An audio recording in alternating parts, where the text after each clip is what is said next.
عندنا بلبنان هاي المكنة أنقذت شاب عمره 21 سنة بالجامعة الأمريكية.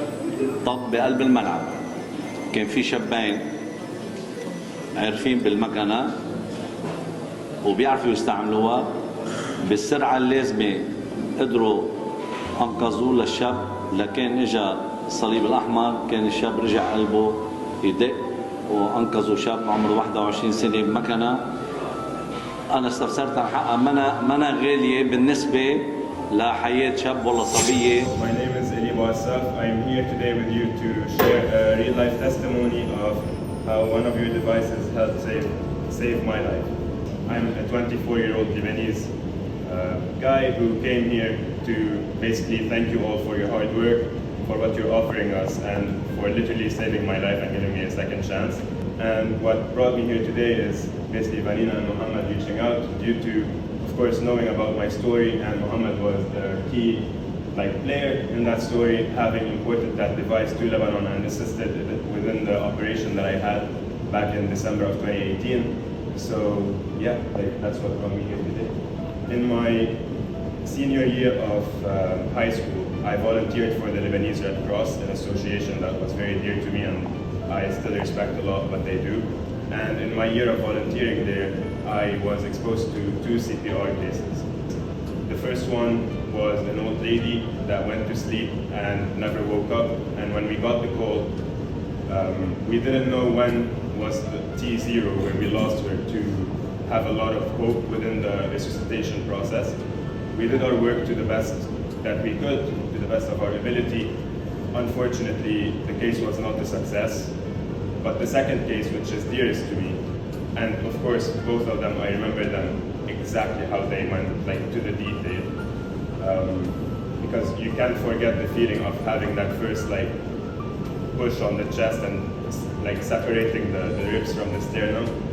And the second case, which is the thing that I want to emphasize, was a kid that was 12 years old, and me at 18 watching someone like that needing resuscitation, needing implanting a defibrillator on him, and then starting the CPR process, flying on the stairs, not even running, and then in the ambulance. It's really important to have stability, because you want to do compressions to the most accurate way without breaking any ribs, without jeopardizing the lungs of the patient, so that hopefully if they live, they won't have difficulty breathing for the rest of their life, or you don't cause permanent damage while trying to save their lives. We were so focused on precision and on accuracy that I wish at the time the CPR device would tell us if we were doing a good job, like the Zoll device would do. So that was my experience, my limited experience with defibrillators, until fast forward 2 years after, one of them, which was a Zoll branded one, was used on me. It is December 18, 2018. It's a day Eli will never ever forget, and it's because of the reason he just mentioned. His Zoll AED was used on him. So walk us through this day, please. Tell us what happened, how was the morning, how was it going, and then what happened with you? Well, I wish I could remember, first of all, because I was supposed to be put to sleep for many days, so the medications kind of made me forget that period. But what I can tell you, in the context I can give you, is it was a stressful finals period where 5 finals were cramped into 3 days, and within those 3 days, I think collectively, I slept the sum of about 5 hours. And then, having finished my finals, as any excited 20-year-old would do, I went out. Next day, went to the gym. After the gym, I ran into my friends at playing basketball at the UB Charles Hostler Center, and I started playing with them for about 2 hours.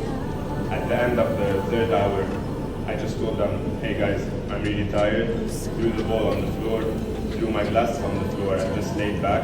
And my best friend, who was there with me at the time, saw my body shivering, saw my eyes flipping towards the back, and he went on to the reception of the center, telling them, "Okay, my friend's acting weird."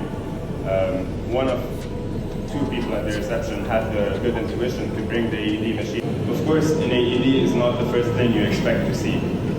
But then, when you walk into any institution, basically any service provider, you want to know that they have your best interest at heart. If you're a client, if you're a customer, you're there, you're paying your money to know that, okay, this is gonna bring me benefit. And to know that these people do not like absolutely have to have an AED, but anyone that walks through their door will be protected by having it. To know that the mentality behind that establishment, that they're ready to deal with any emergency and they're going the extra mile even though they don't absolutely have to.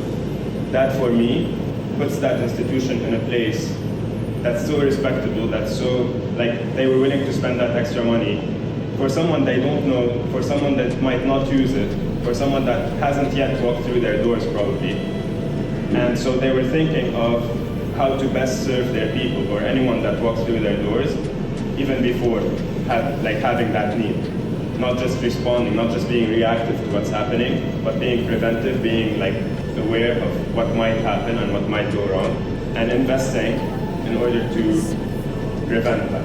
So that for me shows the mentality of an institution, shows a respectful institution. And yeah, it just makes me feel more at ease, whether I'm a client, whether I'm a visitor, no matter what, like at what capacity I'm walking into these doors. I feel like this is a place where people can be a bit more secure. Right? There are many people in cases like me that can be saved and given a second chance at life because of what you guys do. So I hope every salesperson does their best. I hope every R&D specialist does their best to improve that technology, to spread it as wide as possible. And yeah, like the main message from me would be thank you for all of your hard work, no matter at what capacity, no matter if you're doing the packaging, the distribution, the sales, no matter what kind of like involvement you have with these machines.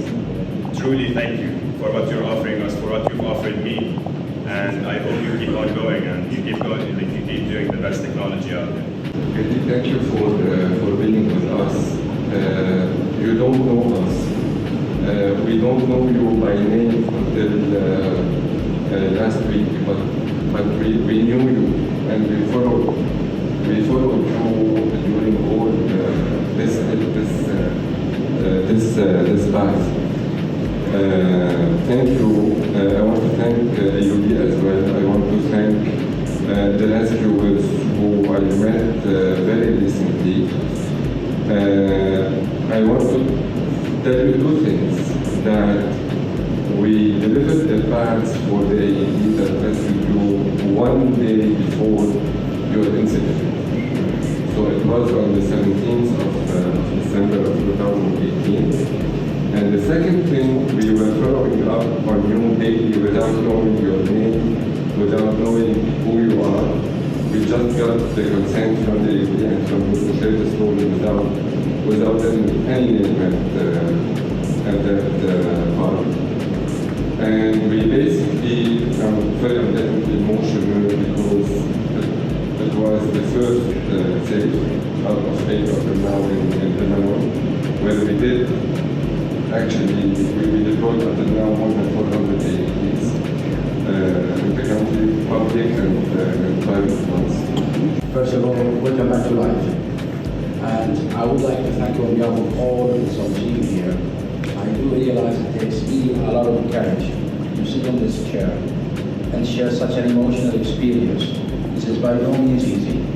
We really thank you with all our hearts. And we also wish you all the best for the future. And again, we cannot thank you enough for the confidence and trust and sharing this experience that is always our incentive, that really keeps us going. And I think it's all about this. It's really all about healing, and there's so many healings we try to save every day. We are all part of it. You as business partners, we as Zoe, all the support teams, but we're not working as a one big team together. We're not going to see a lot of these stories, so let's keep going. I think we're all privileged and honored to be part of such a great cause. Let's keep it up, and let's hope that we always have guests like Eddie. Thank you so much, Eddie. Hi, I'm Hala Fersan from Lebanon.